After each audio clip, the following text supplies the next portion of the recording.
រនសួស្តីបងប្អូនទាំងអស់គ្នាបែរខាំបាច់ SPFX ជួបជាមួយនឹងខ្ញុំម្ដងទៀតហើយបញ្ញាអញ្ចឹងថ្ងៃនេះគឺយើងមកវិភាគទៅលើតម្លៃមាសជាធម្មតា daily analysis របស់យើងរយៈពេលពីម៉ោង7ដល់ម៉ោង11ចន្លោះម៉ោងប៉ុណ្ណឹងអូខេកុំឲ្យវែងឆ្ងាយយូរយើងមកមើលពីតម្លៃមាសទាំងអស់គ្នាបងប្អូនតម្លៃមាសឥឡូវហ្នឹងគឺនៅ$5,183ក្នុង1អោន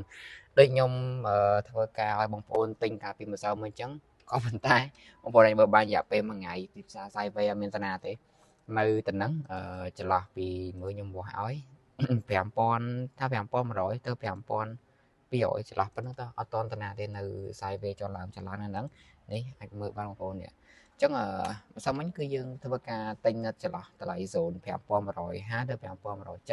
ឥឡូវហ្នឹងគឺឡើងមកដល់5180ជាងហើយគឺយើងកំពុងតែធ្វើការ holding ចំណេញទេក៏ប៉ុន្តែដូចខ្ញុំនិយាយបញ្ជាក់បងប្អូនអញ្ចឹងកាលពីម្សិលមិញយើងខ្ញុំក៏បានដាក់ target 3 target បងប្អូនតែយើងធ្វើការធៀមទៅលើការ take profit target ទី1គឺ5100បងប្អូន5190ជាងទៅការ take profit ម្ដងហើយអញ្ចឹងក្នុងថ្ងៃហ្នឹងយើងធៀមទៅលើ TP 2របស់យើងចាំមើលខ្ញុំដាក់ឲ្យបងប្អូនមើល TP ទី2នេះចាំមើលខ្ញុំវាស់ចាប់ trend ឲ្យបងប្អូនមើលស្រួលយល់តិចអូខេនេះបងប្អូនអាចមើលបានវាថាជា3ដងហើយទៅលើ trend នេះ trend 4ម៉ោងទៀតបងប្អូនអញ្ចឹងវាខ្លាំងណាស់បងគួរសមដែរតោះឥឡូវយើងមកមើលពី TP ទី2ទាំងអស់គ្នាបងប្អូននេះ TP ទី2គឺនៅតម្លៃ5233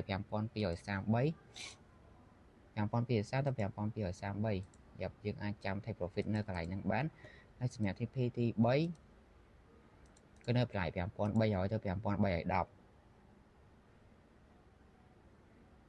អូខ្ញុំភ្លេចបញ្ជាក់តិចបងប្អូនសម្រាប់តម្លៃមាសគឺយើងនៅតែធ្វើការ follow ទៅលើការទិញអញ្ចឹងបងប្អូនព្រោះតម្លៃមាសវាមានព័ត៌មានច្រើនដូចខ្ញុំបាននិយាយកាលពីម្សិលមិញដូចគ្នាតាក់ទងនឹងធនាគារធំCentral Bank គឺគាត់កំពុងតែធ្វើការទិញទៅលើតម្លៃមាសអញ្ចឹងតម្លៃមាសអត់មានការធាក់ចុះទេយើងនៅតែ follow ទិញ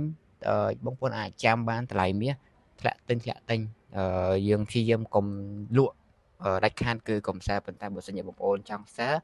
ត្រូវដាច់ខាតទៅប្រើទៅលើអសល់ក៏ប៉ុន្តែសម្រាប់ position buy យើងមិនដាក់អសល់ក៏បានដែរខ្ញុំបញ្ជាក់តាំងពីវីដេអូមុនអញ្ចឹងអូខេអញ្ចឹងថ្ងៃហ្នឹង target យើងមាន2ក្រុមព្រមម្សិលមិញគឺយើងបានប៉ះ target មួយហើយអីអញ្ចឹងនេះខ្ញុំនឹងដាក់ឲ្យចន្លោះ0ប៉ុណ្នេះជា target របស់យើងសម្រាប់យើង take profit អូខេនេះបងប្អូនមើលមួយទៀតអានេះគឺជា pattern មួយបើសិនជាបងប្អូនស្គាល់ហើយជាយល់ហើយនេះជា pattern មួយទៀតបើសិនជាវា touch បែបហ្នឹងហើយអូខេឥឡូវថ្ងៃហ្នឹងខ្ញុំមានតែប៉ុណ្្នឹងទេខ្លីៗអត់មានអីច្រើនដែរត្រូវនិយាយទេយើងរងចាំមើលទៅលើតម្លៃនេះទាំងអស់គ្នាថាថ្ងៃហ្នឹងបានឡើងទៅប៉ះ TP របស់យើងអត់ TP ទី2ជាមួយនឹង TP ទី3អរគុណបងប្អូនទាំងគ្នា